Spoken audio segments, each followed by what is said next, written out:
আল্লাহ তাআলার নামে শুরু করছি। সত্য মানবতার মুক্তির উৎসব প্রাণাদিক প্রতি সালামের সাথে শুরু করছি। সত্য মানবতার কল্যাণে মুসলিম ও মুসলিম নির্বিশেষে যারা ত্যাগ অবদান রেখেছেন তাদের সবার প্রতি কৃতজ্ঞতার সাথে শুরু করছি। আমি ইমাম হায়াত, ওয়ান হিউম্যানিটি রেভলিউশন, বিশ্ব ইনসানিয়ত বিপ্লব এর পক্ষ থেকে বলছি। জীবন জগৎকে নিয়ন্ত্রণ করে রাজনীতি, প্রাকৃতিক শক্তির পর জীবন জগতের নিয়ন্ত্রক সবচেয়ে বড় শক্তি রাজনীতি। রাজনীতি যদি শুভ কল্যাণকর মানবিক হয় তাহলে জীবন জগৎ সবকিছু শান্তিময়, সবকিছু কল্যাণময়, সবকিছু নিরাপদ হয়। আর যদি রাজনীতি হয় সত্য বিরোধী, জীবন বিরোধী, মানবতা বিরোধী, রাজনীতি যদি হয় একক গোষ্ঠীবাদী, স্বৈরতান্ত্রিক, তাহলে জীবন জগৎ ধ্বংস হয়ে যায়, দুনিয়া খুন খারাপির আখড়া হয়ে যায়। এবং বাস্তবেও তাই হয়ে গেছে। আজকের দুনিয়ায় যে দুইটা রাজনীতি জীবন জগৎকে নিয়ন্ত্রণ করছে তা হচ্ছে একটা জীবন বিরোধী, জীবন বিনাশী, মানবতা বিরুদ্ধ, বস্তুবাদী, জাতীয়তাবাদী চেতনার রাজনীতি, যেটা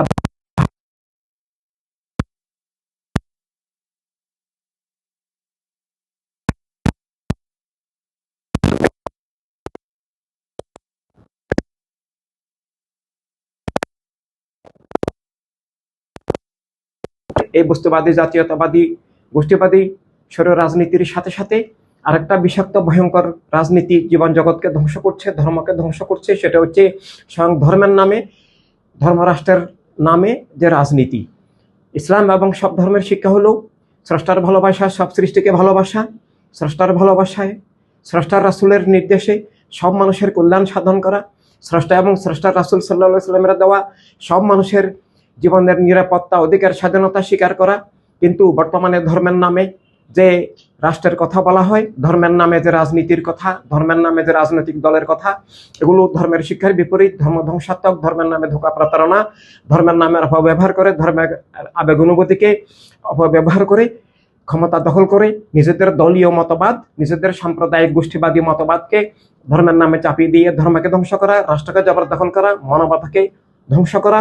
এভাবে ইসলামের নামে এবং অন্যান্য ধর্মের নামে যে ধর্মের নামে রাজনীতি এবং রাষ্ট্র আমরা দেখতে পাচ্ছি, ইসরায়েল ইহুদি রাষ্ট্র, ইন্ডিয়া রাম রাষ্ট্র, তালেবান ইসলামের নামে, বা ইরান ইসলামের নামে, বা কেবলাভূমি আল্লাহ রকে সৌদি আরব গোত্রবাদী যে স্বৈর রাজনীতি ইসলামের নামে যা চলছে, এগুলো ইসলামের নির্দেশিত রাজনীতি নয়। ইসলামের নির্দেশিত রাজনীতি, ইসলামের প্রতিষ্ঠাতা, ইসলামের মালিক, সত্য মানবতার মুক্তির উৎস আল্লাহ তাআলার হাবিব প্রাণাদিক নবী সাল্লাল্লাহু আলাইহি ওয়াসাল্লামের দেওয়া সব ধর্মের, সব মত পথের, সব মানুষের সমান নিরাপত্তা, অধিকার, মর্যাদা, স্বাধীনতা, মালিকানা ভিত্তিক রাষ্ট্র এবং বিশ্ব সম্পদের উপরে, জীবনের উপরে, জগতের উপরে সব মানুষের মালিকানা, প্রত্যেক মানুষের নিজের জীবনের আত্ম মালিকানা এবং রাষ্ট্রীয় মালিকানা, বিশ্ব মালিকানা, বিশ্ব নাগরিকত্ব, বিশ্বের সব সম্পদে আলো বাতাস মাটি পানির মতো সব মানুষের মালিকানা ভিত্তিক যে মুক্ত জীবনের মুক্ত দুনিয়া, মানবিক সাম্যের ভিত্তিতে সব মানুষের অখণ্ড মানবতার অখণ্ড দুনিয়া, সেটাই ইসলামের রাজনৈতিক দিগদর্শন।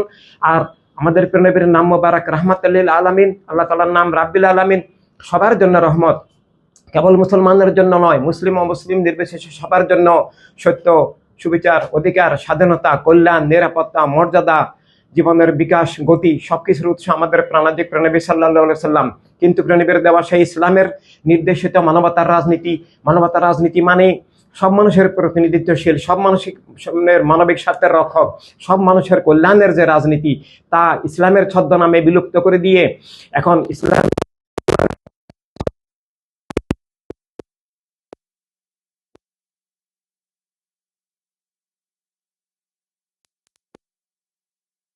লঙ্ঘন করে যে ধর্মরাষ্ট্রের নামে যে রাজনীতি, সেটা মানবতা বিরোধী, ধর্ম বিরোধী, জীবন ধ্বংসাত্মক। দুনিয়াতে আজকে যে মানবতার যত সংকট, খুন, জুলুম, অবিচার, শোষণ, দারিদ্রতা, পাশবতা, মানুষে মানুষে বিভেদ, বৈষম্য, মানুষ অমানুষ হওয়া, সবকিছুর মূলে আছে এই একক ধর্মের নামে যে অধর্ম, উগ্রবাদী, সাম্প্রদায়িক, হিংস্র, পাশবিক রাজনীতি এবং বস্তুবাদী চেতনা ভিত্তিক জাতীয়তাবাদী রাজনীতি। এই দুইটা রাজনীতির কারণেই মানুষ অমানুষ হয়। দুনিয়াতে যত মানবতার সংকট যা কিছু তার পিছনে আছে এই দুইটা অপরাজনীতি, স্বৈর রাজনীতি, দস্যু রাজনীতি।